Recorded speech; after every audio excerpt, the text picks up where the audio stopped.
கிறிஸ்து அடிமை நிலையிலிருந்து நம்மை விடுவித்து நமக்கு உரிமை வாழ்வை அளித்துள்ளார். அதில் நிலைத்திருங்கள். மீண்டும் அடிமைத்தலை என்னும் நுகத்தை உங்கள் மேல் ஏற்றுக்கொள்ளாதீர்கள்.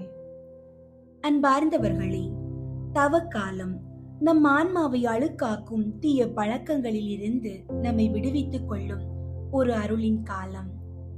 பல நேரங்களில் நாம் ஒரு தீய பழக்கத்துக்கு அடிமையாகும் போது அது ஆரம்பத்தில் ஒரு மெல்லிய நூல் போலத்தான் இருக்கும். ஆனால் நாளடைவில் அது நம்மை பிணைக்கும் இரும்பு சங்கிலியாக மாறிவிடுகிறது.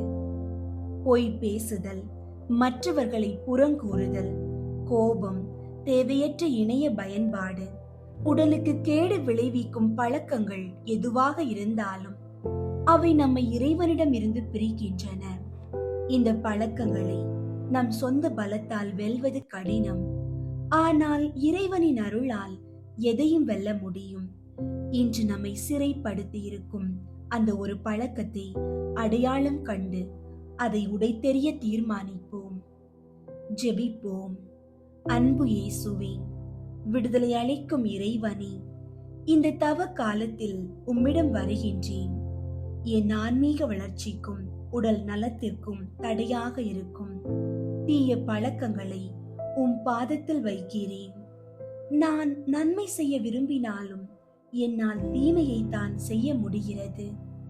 இத்தகையதொரு செயல்முறையை என்னுள் காண்கிறேன் என்று பவுல் சொன்னது போல நான் மாற நினைத்தாலும் மீண்டும் மீண்டும் என் பலவீனங்களில் விழுந்து போகிறேன்.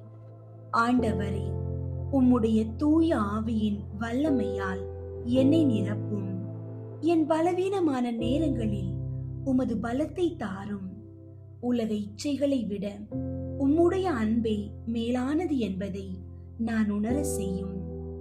நான் உமது ஒளியின் பிள்ளைகளாக தூய்மையான உள்ளத்தோடு வாழ எனக்கு அருள் புரியும். ஆமீன். அன்பார்ந்தவர்களே, உன் தீய பழக்கங்களை நீ மாற்றினால் உன் வாழ்க்கை தானாக மாறும். தீய பழக்கத்தை விடுவது ஒரே நாளில் நடந்து விடாது. ஆனால் அது இன்று தொடங்கப்பட வேண்டும். நீங்கள் தோற்று போகும் ஒவ்வொரு முறையும் சோர்வடையாதீர்கள். இறைவன் உங்களை குற்றவாளியாக பார்க்கவில்லை, காயப்பட்ட ஒரு குழந்தையாகவே பார்க்கிறார்.